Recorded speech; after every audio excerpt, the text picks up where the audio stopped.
রাকাব জঙ্গলে। হ্যাঁ বন্ধুরা, ঠিকই শুনেছেন, রাকাব জঙ্গল, যেখানে গোটা অল ইন্ডিয়ায় ছড়িয়ে গেছে যে রাকাব জঙ্গলে ভূতের তাণ্ডব। হ্যাঁ বন্ধুরা, ঠিকই শুনেছেন, আমরা এই মুহূর্তে এই মাটিতেই দাঁড়িয়ে আছি রাকাব জঙ্গলে। আমরা কাল রাত 11টা থেকে কন্টিনিউ এই রাকাব জঙ্গলে আমরা আছি। আমরা ক্যামেরাম্যানকে আমরা বলবো যে রাকাব জঙ্গলটা একটু ঘুরে দেখাতে। এই রাকাব জঙ্গলে এই বনেই এইখানেই বসে থাকতো সেই ভূত। রাত 11টা থেকে কন্টিনিউ আমরা আছি, এইখানে কোনো ভূত নেই। দর্শক, এইটা আমরা এই চ্যানেলে নাকে নাক রেখে আমরা এইখানে সরাসরি আপনাদের দেখাচ্ছি নাকে নাক রেখে যে ভূতের কোনো এইখানে সিন নেই। আমরা কোনো অন্য পিছিয়ে পড়া চ্যানেলের মতো নয়, আমরা রাত 11টা থেকে কন্টিনিউ আছি, ভূতের কোনো নয়। আমরা ওই জন্য কন্টিনিউ আপনাদের লাইভ দেখাচ্ছি এখানে ভূতের। আমরা কোনো এই চ্যানেল ভূতকে ভয় পাই না। সরাসরি দেখুন, এইখানে এই মাটিতে দাঁড়িয়েই ভূতগুলো উৎপাত করে, কিন্তু কোথায় ওই ভূতগুলো কোথায়?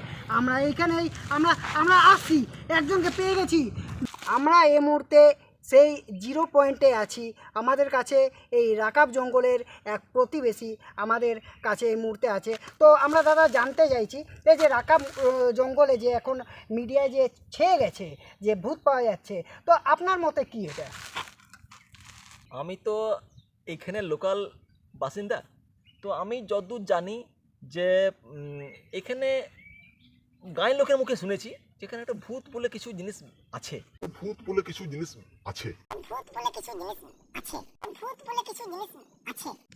আজ 36 বছর এখানে কাটাইছি, এখানে স্কুলে পড়েছি। হাউ ধরা সকালে হাঁক দিয়ে গেছি, কিন্তু বাপ ভূতের আমি দেখা পাই নাই।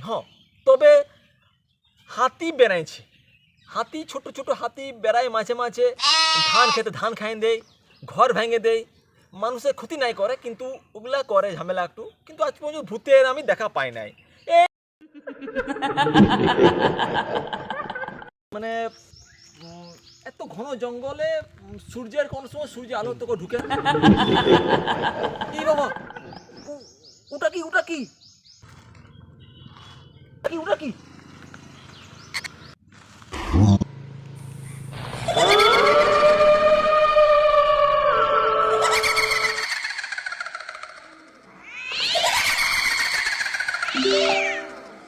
আমরা কোনো ওই মিনমিনে চ্যানেলের মতো নয় যে আমরা ভুয়ো খবর ছড়াবো। আর আমরা কোনো আপনাদেরকে বলে যাচ্ছি, আমরা কোনো ভূতের ভয় পাই না।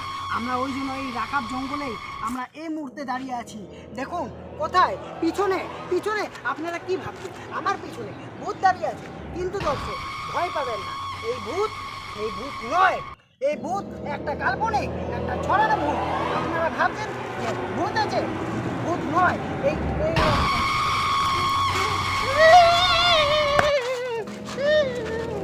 ক্যামেরা